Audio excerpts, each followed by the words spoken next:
La lectura bíblica está en el libro de los Hechos, el capítulo 17, versículos 10 y 11.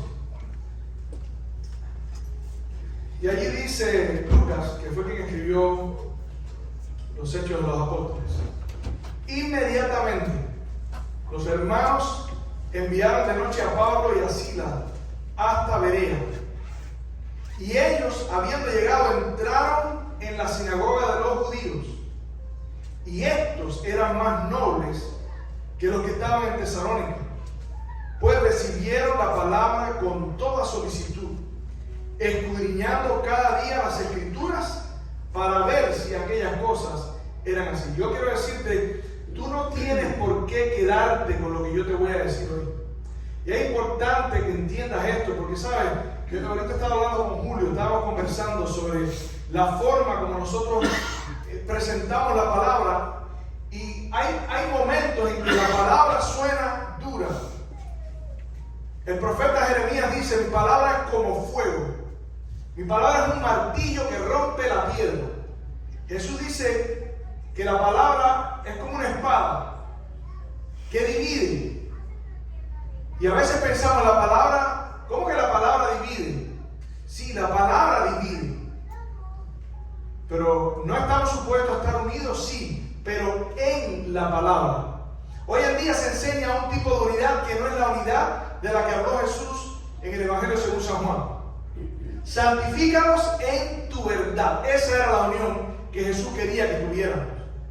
Entonces, la palabra es una espada. Dice, la palabra de Dios es viva y eficaz, y es más cortante que espada de doble filo. O sea, a veces cuando se presenta la palabra, depende de qué fue lo que usted vino a buscar, usted va a entender que nosotros estamos actuando sin compasión y sin misericordia a los que escuchan. Yo quiero decirte, este lugar, familia, es un lugar, estamos tratando de construir este lugar para que sea más de lo que fue hasta ahora. Que sea un lugar donde usted puede venir y sentirse amado, querido, aceptado. Pero creo que es la segunda vez que digo esto, la tercera. Cada vez que yo me pare en este lugar, trate de entender que lo que estoy tratando de exponer es lo que Dios quiere que usted sepa para salvarse. Este libro, como dije en el tema anterior, es el manual. Si usted quiere saber cómo resolver un problema, cómo armar un escritorio, usted tiene que ir al manual. Usted no puede ir como quiera. Usted no puede aplicar los principios que usted quiera. Si usted viene a este lugar, usted mira a las personas que viven aquí, las personas que conviven aquí, las personas que se reúnen, y usted los mira y de pronto usted dice: yo quiero ser como ellos, porque se aman, porque son personas que tienen el valor de reconocer cuando se equivocan, porque son personas que están dispuestos a caminar por el camino que enseña la Biblia, a pesar de que eso les cueste su vida. Y déjame decirte que eso era lo que predicaba el Evangelio en tiempos de los apóstoles. Los apóstoles no salían, los apóstoles sí, pero los cristianos no salían a predicar. La predicación de ellos era su vida, su muerte. Y a veces nosotros tenemos problemas con las cosas de la Biblia porque decimos: pero ven acá, y entonces este asunto del sábado, ¿cómo voy a poder sostener a mi familia? Mira, no le digas a nadie que yo te estoy diciendo que tienes que dejar tu trabajo. Yo solamente te voy a decir lo que la Biblia enseña. La Biblia enseña que por amor a Cristo ellos tuvieron por basura al mundo. Ellos renunciaron a todo en el mundo.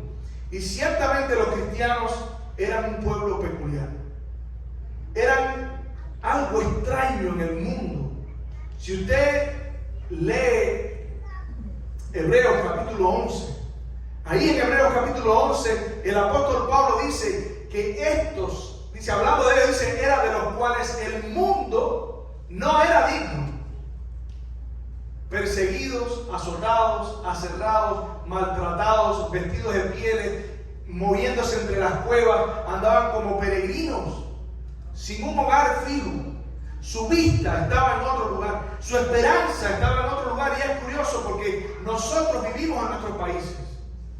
Y en nuestros países, donde pasamos problemas y dificultades que no tenemos aquí, Estamos dispuestos a hacer lo que sea por Cristo. Y soñamos, si algún día yo llego a los Estados Unidos, voy a ser vegetariano y voy a entregarme y voy a hacer, pero cuando usted llegue aquí, inmediatamente no hay dinero para la gasolina. No hay tiempo para levantarse temprano. Usted se levanta temprano todos los sábados. Todos los días de la semana. Usted tiene que ir a trabajar porque si no hay un jefe que lo despide. Pero usted que es un siervo de Dios, no toma en cuenta que Dios también le está pidiendo su tiempo. Y el sábado es para Dios. Entonces cuando nosotros analizamos cómo vivían estos hombres, da tristeza. No sé si ustedes han visto una película que es una representación de cuando Nerón acusó a los cristianos de darle candela a Roma. Hay una película, creo que es una película antigua sobre eso, y aparecen todos los cristianos ahí. La escena está recreada de una forma impresionante. Yo de hecho no me gusta verlo, porque los leones se ven leones comiéndose, arrebatándole a las madres sus hijos de las manos. El sábado, eso no era un problema. La vida, que era más importante, ellos estaban dispuestos a darlo. Por eso Pablo dice: con Cristo estoy juntamente crucificado y ya no vivo yo, pero lo que vivo, a partir de ahora lo vivo en la fe del Hijo de Dios. Amén. Amén. Eran un pueblo peculiar. ¿Saben? Hay un patrón que tenían ellos. ¿Saben cuál era? El estudio de las Escrituras. Yo te quiero decir, si tú no estudias, yo no te estoy acusando, porque es que yo no conozco lo que tú haces en tu casa, pero yo te estoy hablando de causa-efecto. Si tú no dedicas un tiempo diario al estudio de las Escrituras, tu carácter no se va a moldear a la imagen del carácter de Cristo. Porque esa es la obra del Espíritu Santo. Dice que Él trae a Cristo, Él te recuerda. ¿Pero qué te recuerda? Lo que estudiaste en su palabra. Y estos cristianos, dice que ellos eran más nobles que los demás porque cada día estudiaban las Escrituras. Eso es lo que dice el texto. Si usted quiere saber cuál es mi proyección para los temas que voy a predicar aquí, el enfoque que yo quiero utilizar, que siempre soñé con utilizar si alguna vez yo tenía una iglesia, es un enfoque bíblico cristiano, bíblico histórico. Un enfoque de lo que enseña la Biblia y un enfoque de cómo vivían los cristianos. Y si usted se compara hoy con esos cristianos, ya solamente eso es un testimonio de que algo no está bien. Y yo no estoy hablando para ti, estoy hablando para mí. Y eso es otra cosa que yo necesito que entiendan. Cada vez que yo estoy predicando también para mí.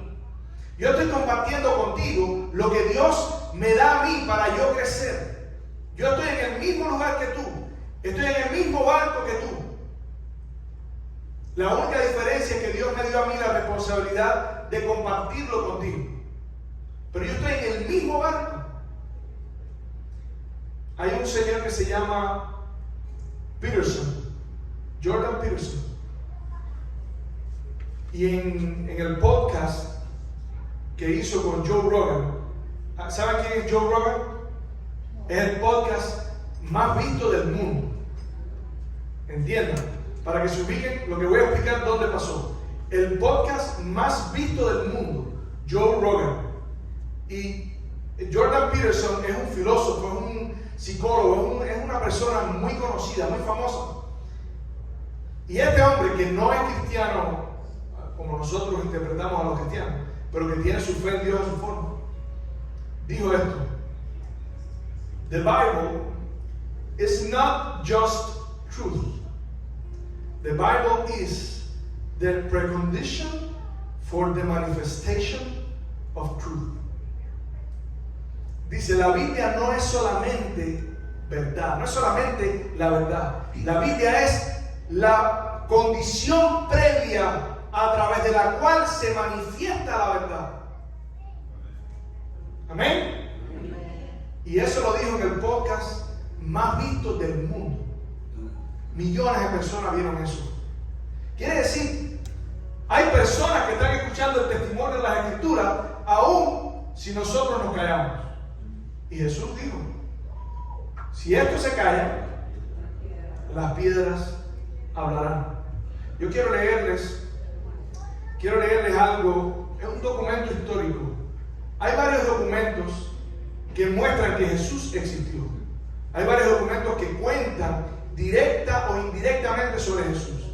Y uno de esos documentos, que no, yo no voy a cuestionar aquí el contexto de su origen histórico, pero es algo histórico, que se llama Epístola a Diagoneto.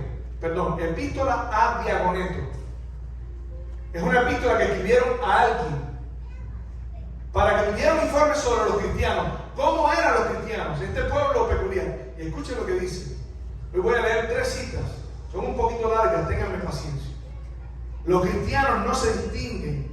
Él está hablando como alguien que está viendo a los cristianos.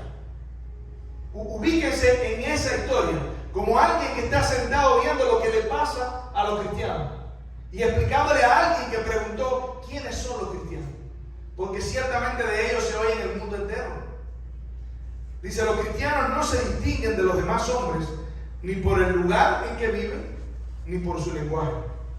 Ellos, en efecto, no tienen ciudades propias ni utilizan un hablar insólito. Su sistema doctrinal no ha sido gracias al talento y especulación de hombres estudiosos, ni profesan, como otros, una enseñanza basada en una autoridad de hombres. Viven en ciudades griegas o bárbaras, según les cupo en suerte. Sin embargo, dan muestra de un temor de vida admirable y a juicio de todos increíble. Habitan en su propia patria, pero como forasteros. Toman parte como ciudadanos, pero lo soportan todo como extranjeros. Toda tierra extraña es su patria, pero están en toda patria como en tierra extraña. Igual que todos, se casan y engendran hijos. Miren qué curioso, desde ese tiempo dice, pero no se deshacen de los hijos que conciben, no los abortan. Tienen la mesa en común, pero no el lecho. Comparten en la mesa, pero sus mujeres no se acuestan con un hombre y otro hombre.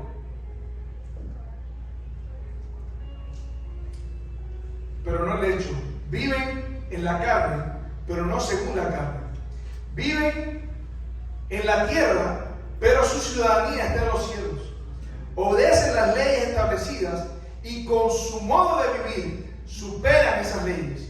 Aman a todos y todos los persiguen. Se los condena sin conocerlos.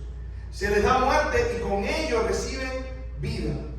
Son pobres y enriquecen a muchos. Carecen de todo y abundan en todo. Sufren la deshonra y eso les sirve de gloria.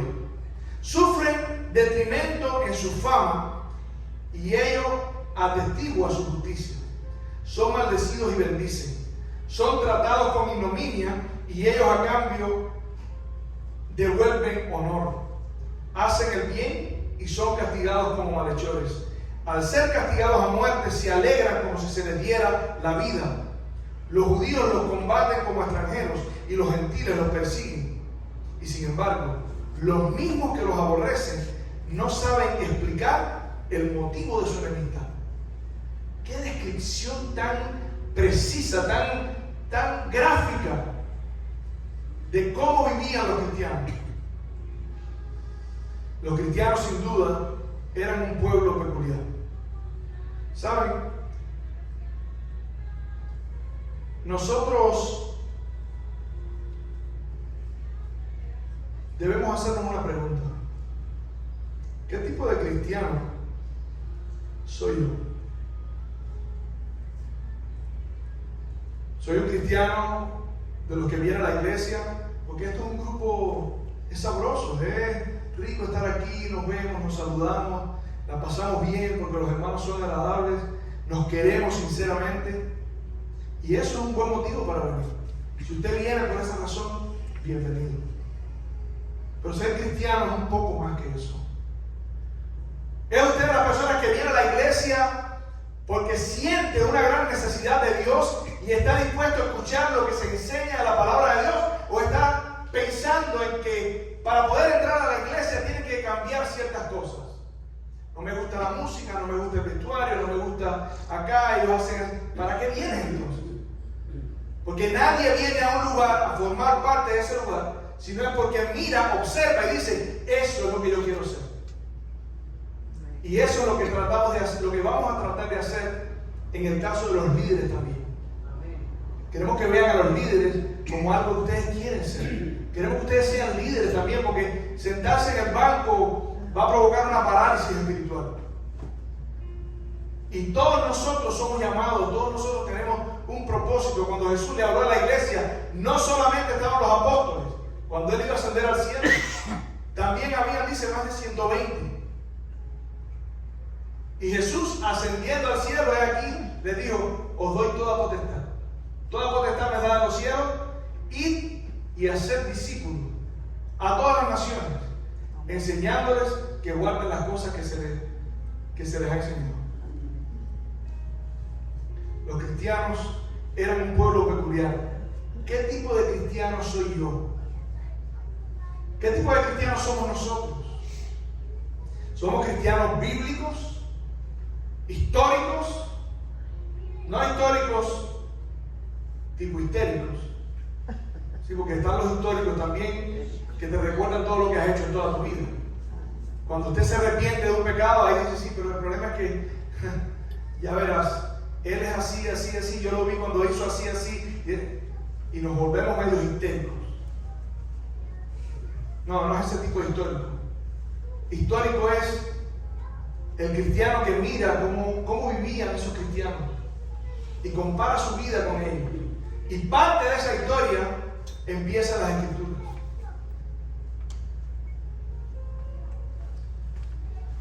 Hay una tendencia muy grande en estos días a cortar el proceso, a tratar de hacer el cristianismo entre comillas más fácil, a tratar de hacer el cristianismo entre comillas más atractivo para que vengan las personas. Y sabe, yo le estaba hablando ayer con el pastor y dentro de las cosas que estamos de acuerdo es la razón por la que las personas tienen que venir a la iglesia, la razón por la que las personas vienen y se bautizan, aceptan, disfrutan del lugar donde estamos, no es porque se les da lo que quieren, no es porque se cumplen las condiciones que ellos necesitan para estar aquí, es porque son personas que vienen reconociendo su necesidad y dicen como el carcelero de Filipo, ¿qué debo hacer para ser salvo?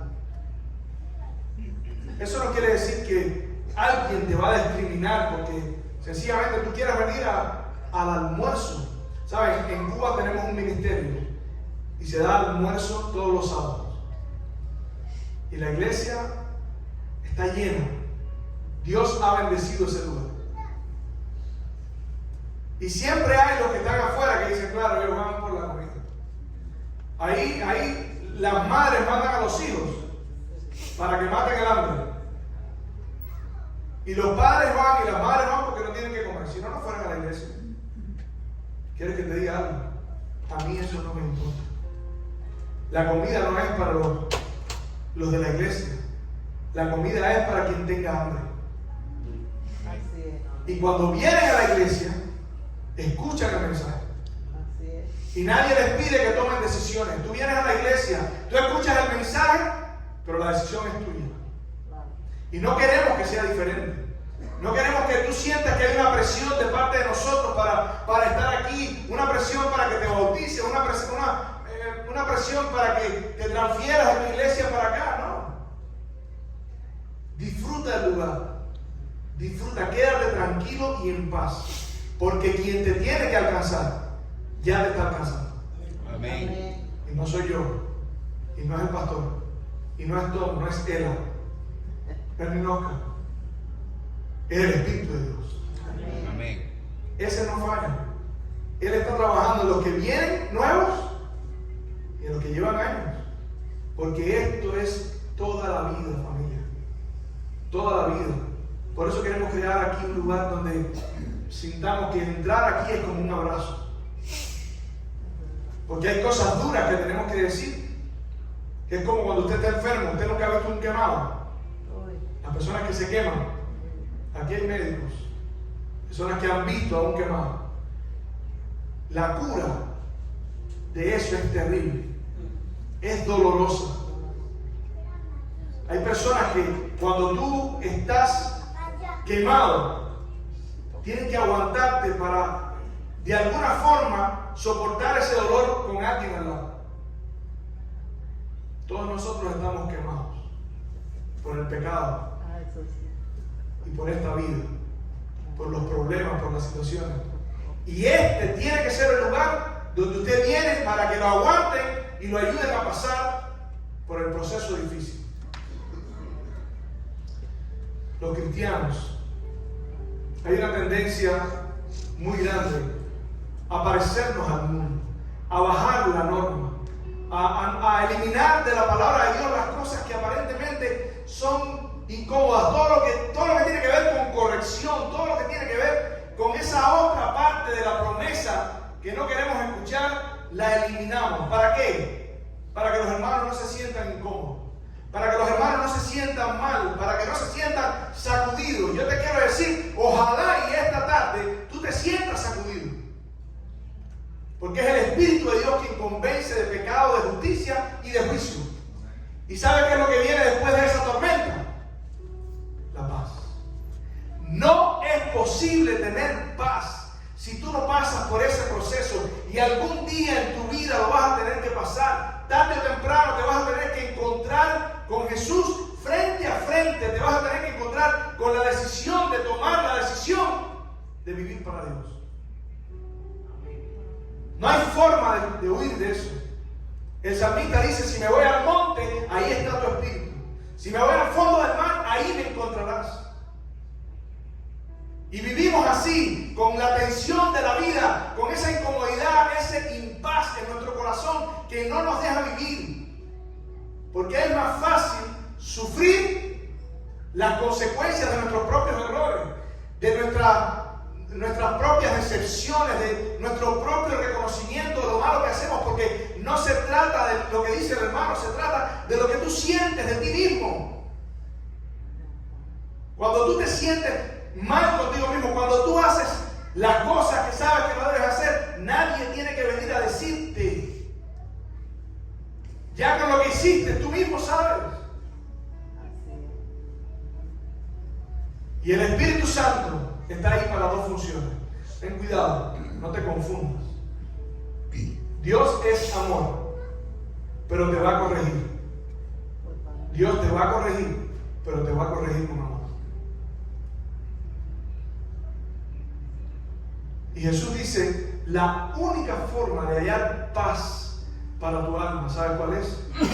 Ponte el yugo, sométete, entrégate, ríndete, dale a Dios la oportunidad de vencer en tu vida. ¿Por qué razón continuar llevando este peso? La Biblia dice: despojaos de todo peso y del pecado que te asedia, quítate eso de arriba. ¿Qué sentido tiene que nos aferremos a la molestia, a la ira, a la incomodidad, a la falta de perdón? ¿Qué sentido tiene? La Biblia dice que la codicia mata a los codiciosos. Asimismo, la ira, la envidia, el egoísmo, la falta de paz te mata, te destruye. El estrés está matando a millones de personas. El sufrimiento está matando a millones de personas, porque es más fácil sufrir que entregarle el corazón a Cristo para que te ayude a vivir en paz. Amén. Es por eso que la iglesia no es este tiempo solamente. La iglesia es cuando tú sales de aquí. Porque la iglesia no es el edificio, la iglesia eres tú. Y Dios está tratando de construir un templo santo, un hombre santo en el Señor. Nosotros somos el templo de Dios.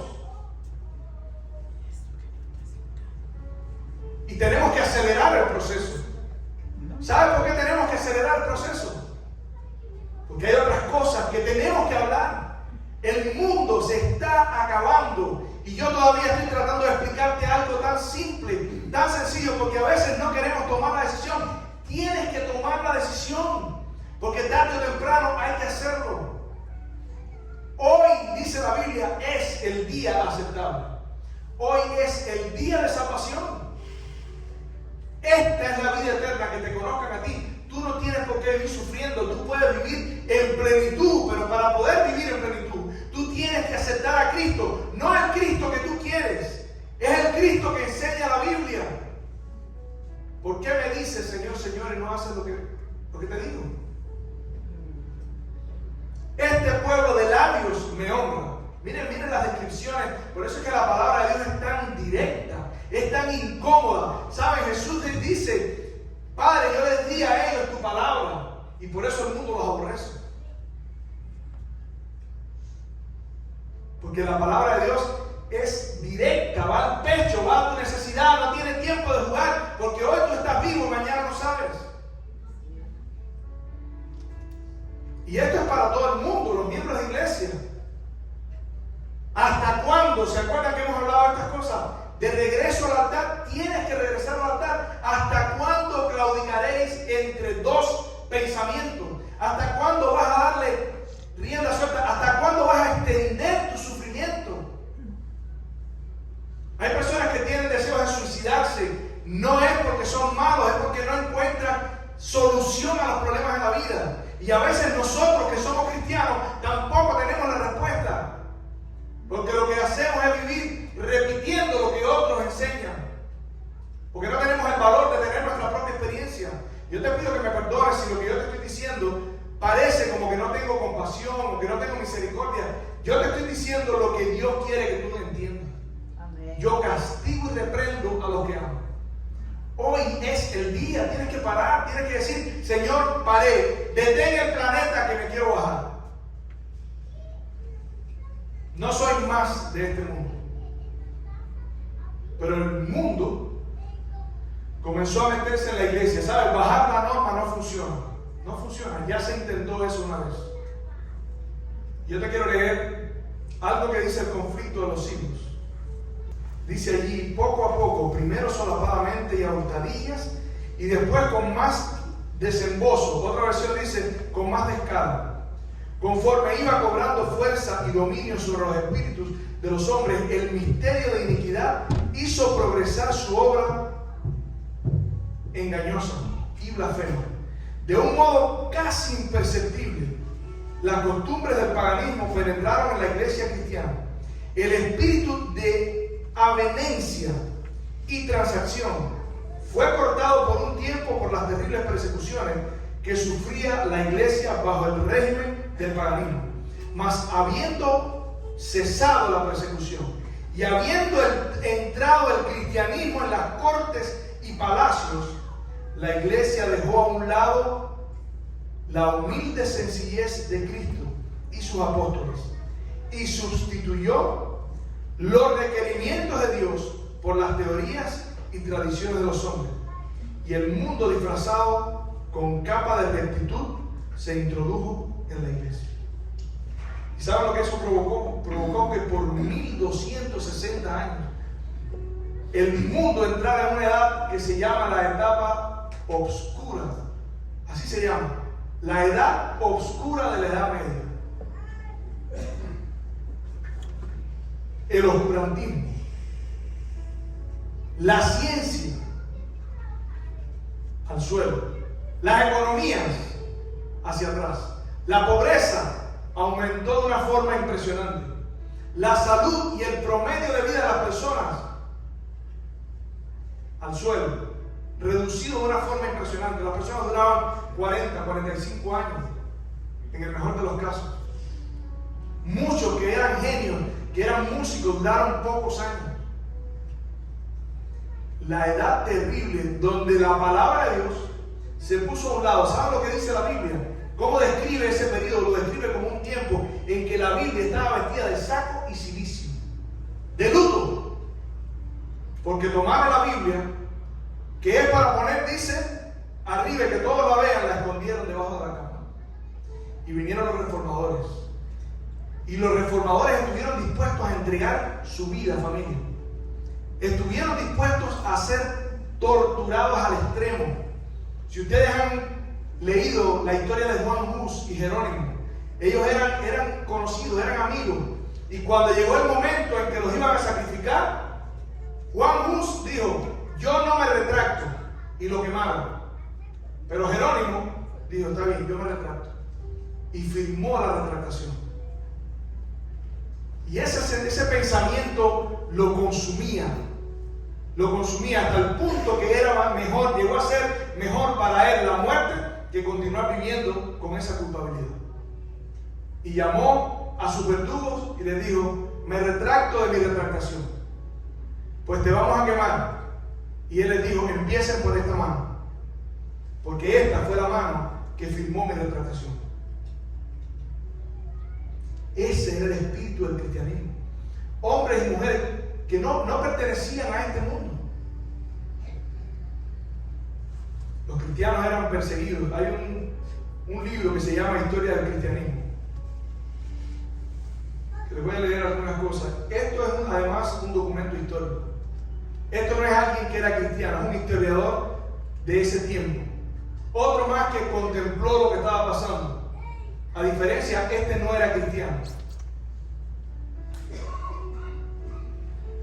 Se llamaba Tácito, el historiador romano Tácito. Dice el historiador: Nerón hizo aparecer como culpables a los cristianos, una gente quienes todos odiaban por sus abominaciones. Escuchen, ¿se acuerdan que Diagoneto decía: los condena sin conocerlos? Miren aquí ahora. Nerón hizo aparecer como culpables a los cristianos, una gente a quienes todos odiaban por sus abominaciones, y los castigó con muy refinada crueldad. Cristo, de quien tomaba su nombre, ubíquense, esto es un historiador de ese tiempo que está contando la historia de lo que pasó con la quema de Roma. Fue ejecutado por Poncio Pilato durante el reinado de Tiberio. Detenida por un instante, esta dañina superstición apareció de nuevo, no solo en Judea, donde estaba la raíz del mal. Escuchen cómo hablaba del cristianismo, sino también en Roma, ese lugar donde se dan cita y encuentran seguidores todas las cosas atroces y abominables que llegan desde todos los rincones del mundo. Escuchen lo que decía él de los cristianos, sin saber que el testimonio negativo de lo que él decía iba a ser el mayor testimonio positivo a favor del cristianismo. Por lo tanto, primero fueron arrestados los que confesaron ser cristianos, y sobre la base de las pruebas que ellos dieron fue condenada una gran multitud, aunque no se les condenó tanto por el incendio como por su odio a la raza humana, que los cristianos le tenían odio a la raza humana. Ahora, esto es curioso, pero miren el por qué este hombre y por qué los romanos pensaban esto. Hay muchas cosas que después podemos hablar, la historia es súper interesante. Todo lo que tenía que ver con la comunión, el partimiento del pan, ellos decían que allí se sacrificaban niños, empezaron a regar cosas a los cristianos. ¿Se acuerdan lo que Jesús dijo? Seréis aborrecidos de toda la gente por causa de mi nombre. Dice: bienaventurados seréis cuando se diga a vosotros toda clase de mal, mintiendo. Cumplimiento directo de lo que Jesús dijo. Ahora miren lo que dice Tácito. Esto último se comprende, el historiador, se comprende si recordamos que todas las actividades de la época, el teatro, quiere decir todo lo que hacían las personas en esa época, el teatro, el ejército, las letras, los deportes, etcétera, estaban tan ligados al culto pagano que los cristianos se veían obligados a ausentarse de ellas. ¿Qué pasaría si los cristianos viven hoy? Las películas que nosotros vemos. Cuéntame las películas. Dice que ellos se alejaron, por eso pensaban que odiaban a la humanidad, porque ellos no participaban en ninguna de esas cosas, porque todas estaban vinculadas con el paganismo, con los dioses paganos. Por tanto, ante los ojos de un pagano que amaba su cultura, otra vez la cultura, y su sociedad, los cristianos parecían ser misántropos que odiaban a toda la raza humana.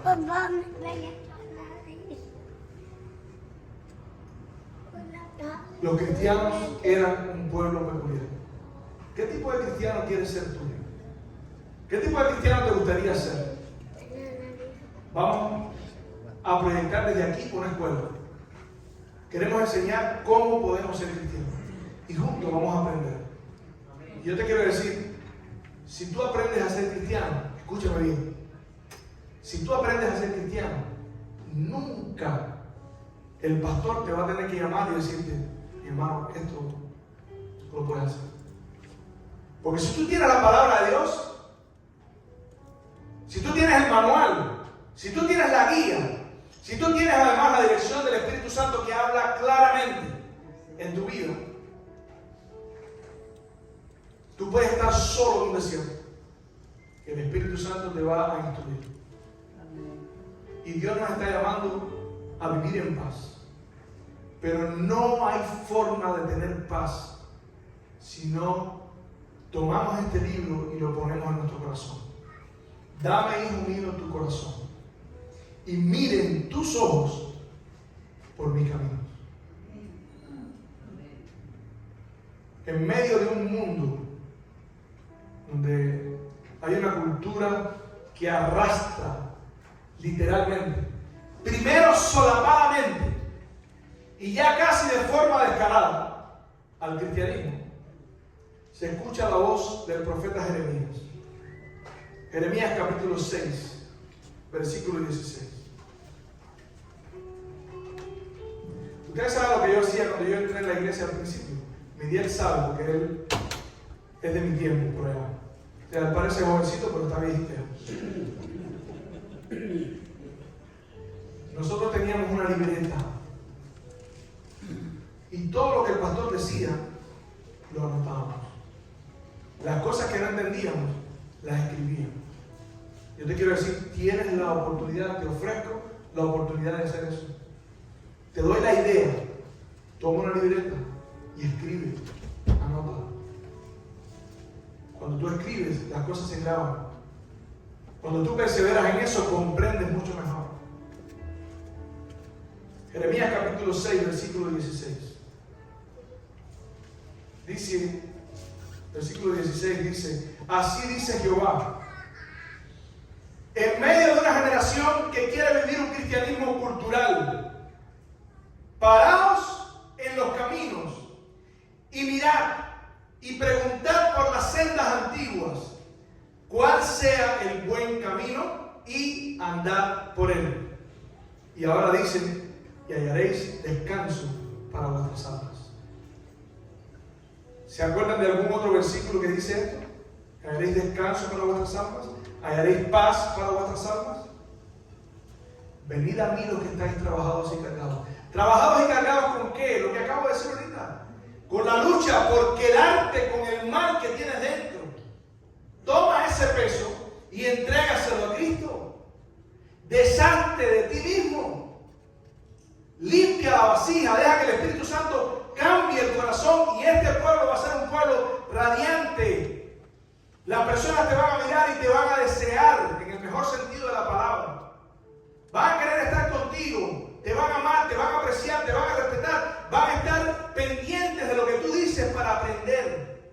Y es mejor vivir así que vivir sabiendo que todo el mundo te odia. O vivir sabiendo que no le caes bien a esto, bien al otro. Claro, el apóstol Pedro dice, si sufres por ser cristiano, bienaventurados sois. Pero es que a veces nos buscamos los sufrimientos no por ser cristianos, nos buscamos los sufrimientos de gratis, porque tenemos todos los recursos del cielo para vencer el pecado en nuestra vida, para vencer el mal que nos controla, que nos gobierna, la tristeza, esa sensación de vacío que no nos deja vivir en paz. Paraos en los caminos y mirad y preguntad por las sendas antiguas cuál sea el buen camino y andad por él, y hallaréis descanso para vuestras almas. Mas dijeron, no andaremos. Tú tienes la opción hoy de decir, no andaré. Tú tienes la opción hoy de decir, no, Señor, no a tu estilo, seguiré con mi estilo. No a tu forma, seguiré con mi forma. No como enseña tu palabra, sino yo voy a comer mi propio pan. No con tu justicia yo voy a tener mi propia vestimenta. Y la Biblia dice que aquel día 7 mujeres echarán mano a un solo hombre y le dirán: nosotras comeremos nuestro pan y nos vestiremos nuestras ropas.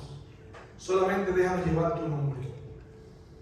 Pero Jesús dice: no todo el que me dice Señor, Señor, el que dice Señor en tu nombre, sino el que hace la voluntad de mi Padre que está en los cielos. Amén. No es Dios quien te está apartando, eres tú. Así es. Cuando tú dices no, te estás excluyendo. ¿Sabes cuál es el poder del cristianismo hoy?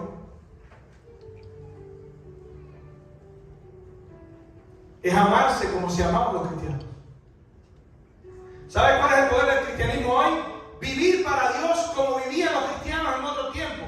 Aunque a veces nosotros sentimos la necesidad de hacer menos, la necesidad de estudiar menos, la necesidad de buscar a Dios menos.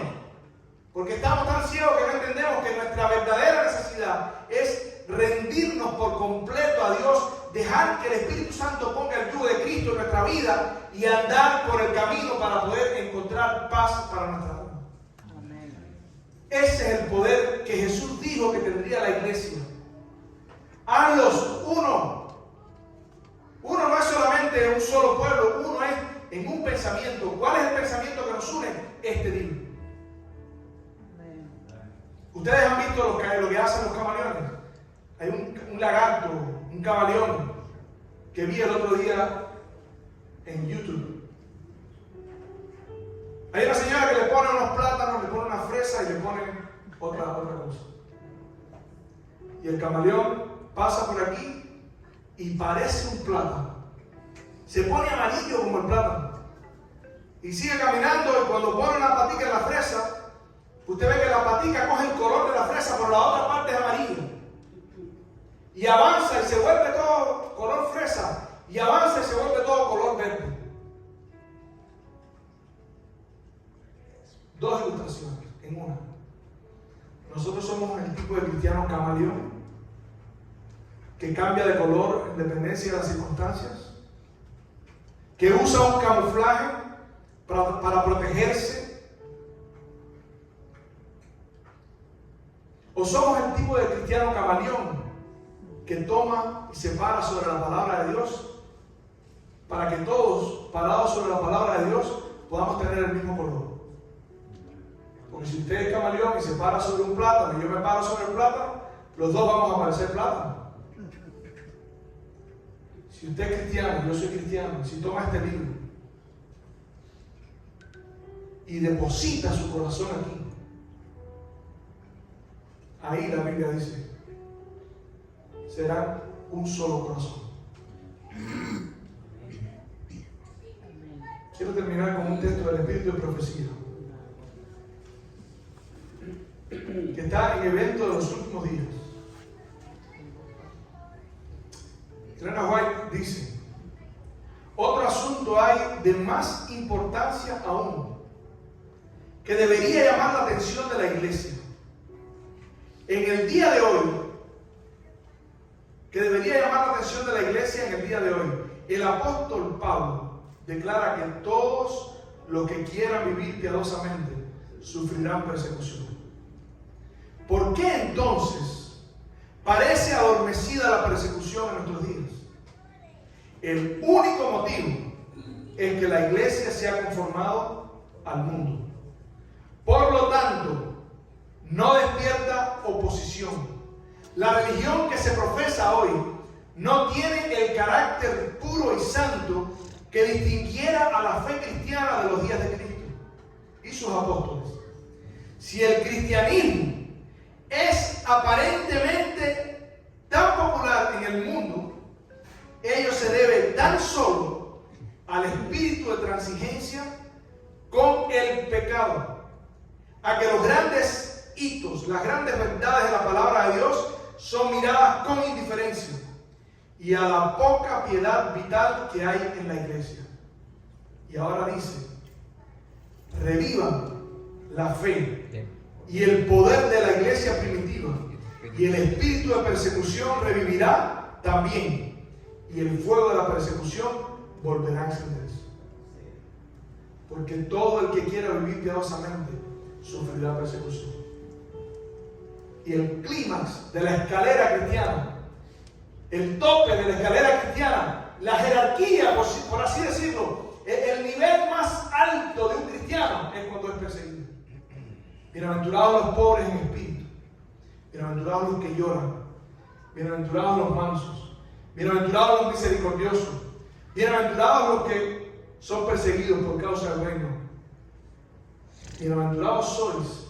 ¿Sabes? Los conceptos de la Biblia a veces son diferentes de lo que nosotros enseñamos. Nosotros queremos ser felices. La Biblia te dice cómo ser bienaventurado, que viene a ser la palabra equivalente a la felicidad. Y dice bienaventurado cuando por causa de mi nombre digan toda clase de mal contra vosotros mintiendo. Porque una persona a la que el mundo odia es porque ve en esa persona a alguien que no es igual, alguien que se convierte en conciencia, alguien que cuando está en presencia de ellos se estremecen porque saben que la forma de vivir correctamente delante de Dios es como enseña la palabra de Dios. Y el que vive como quiere también lo sabe. Yo te quiero preguntar, quiero pedirle a la iglesia, por favor, que pase. ¿Qué clase de cristiano quieres ser tú?